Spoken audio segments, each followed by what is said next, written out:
Ladies, क्या आपकी कमर में अक्सर दर्द होता है? उठने में बैठने में तकलीफ होती है? जेंट्स, क्या आप अपने ऑफिस के काम करने के बाद कंधे के और गर्दन के दर्द से परेशान रहते हैं? हमारे देश में इस टाइप के जॉइंट्स पेन बहुत कॉमन हो गए हैं और ना सिर्फ 50 प्लस की पॉपुलेशन में बल्कि 20 से 40 की एज के बीच के लोगों को भी ये परेशानी होने लगी है। क्यों बढ़ रही है जॉइंट पेन की इतनी ज्यादा परेशानी? इसका कारण है हमारा इंडोर सेंट्रिक लाइफस्टाइल।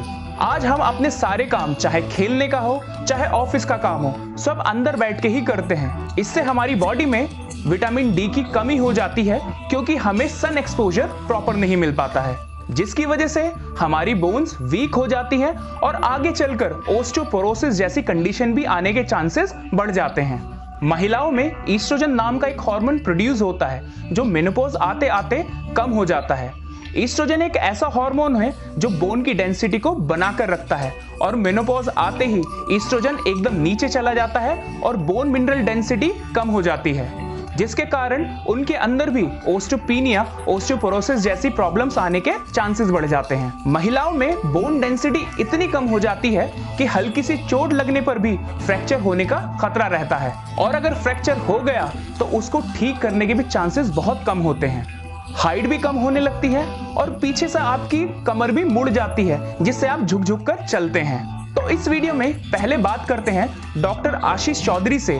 ये हमको बताएंगे कि ऑस्टियोपोरोसिस होने के बाद मॉडर्न मेडिसिन में क्या इलाज इसका होता है। उसके बाद मैं आपको कुछ ऐसी आयुर्वेदिक हर्ब्स के बारे में बताऊंगा जिसको रेगुलर इस्तेमाल करने के बाद आप ओस्टियोपीनिया, ओस्टियोपोरोसिस जैसी कंडीशन से बच सकते हैं। तो इस वीडियो में हमारे साथ बने रहें और सबसे पहले हम सुनते हैं डॉक्टर आशीष चौधरी से कि वो क्या कहते हैं। नमस्कार, मेरा नाम डॉक्टर आशीष चौधरी है। मैं head of the department of orthopaedics at Aakash health care super speciality hospital Dwarka में काम करता हूँ। अब हम बात करते हैं दवाइयों से जो ट्रीटमेंट ऑस्टियोपोरोसिस का होता है उसके बारे में। तो सबसे पहली चीज़ जो इम्पोर्टेंट है, एक तो है कि मिल्क या मिल्क प्रोडक्ट, या हम कहेंगे कि कैल्शियम इंटेक जो पेशेंट्स का है, जिनको थोड़ा भी रिस्क है ऑस्टियोपोरोसिस का, वो बहुत रेगुलर होना चाहिए।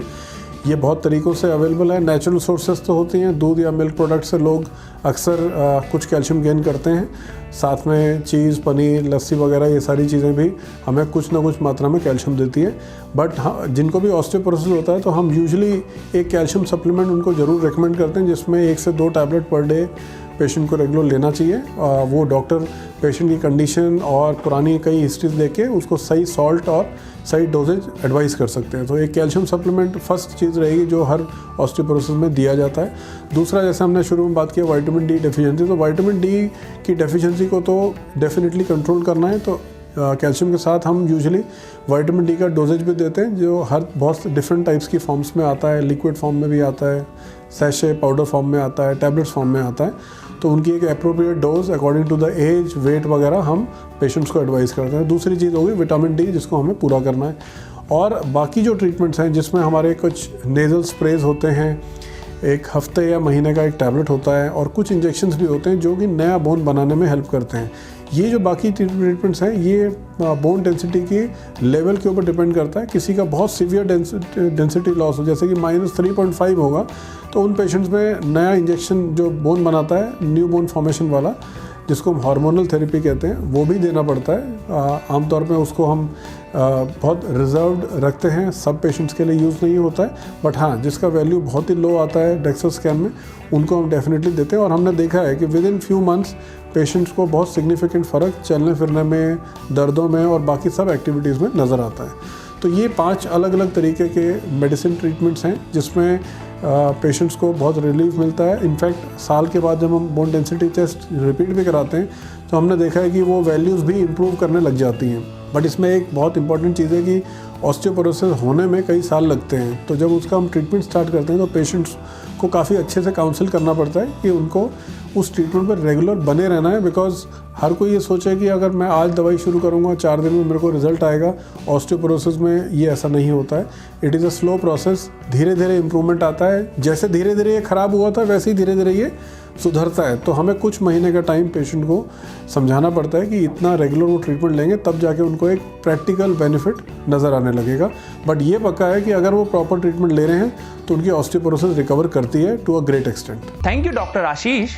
आयुर्वेद में बहुत सी ऐसी औषधियों के बारे में बताया गया है जो आपकी बोन्स से जुड़ी हुई टेंडन्स को स्ट्रॉन्ग करने में हेल्प करती हैं, जैसे कि निर्गुंडी, रासना, शल्लकी, बला आदि। इसके अलावा कुछ ऐसे क्वाथ भी बताए गए हैं जैसे कि रासना सप्तक क्वाथ, दशमूल क्वाथ, जो आपके जॉइंट पेन को कम करते हैं। आयुर्वेद की इन सभी हर्ब्स के साथ साथ अश्वगंधा, गुडुचि और हल्दी जैसी हर्ब्स को लेकर 10:1 रेशियो में माइपचार ने बनाया है माइपचार सर्व सुखम जॉइंट सपोर्ट कैप्सूल। और सभी हर्ब्स को मॉडर्न टेक्निक्स द्वारा ही तैयार किया गया है ताकि आप तक एक ऐसा प्रोडक्ट पहुंचे जिसके बहुत अच्छे रिजल्ट आपको मिले। इस कैप्सूल को लेना भी बहुत आसान है, बस सुबह शाम 1 से 2 कैप्सूल लें और अपने जॉइंट पेन की समस्या को कम करें। माइपचार जॉइंट सपोर्ट कैप्सूल के बारे में और जानने के लिए आप कमेंट बॉक्स में पूछ सकते हैं। माइपचार के साथ जुड़े रहें और अपनी लाइफ को बेहतर बनाएं।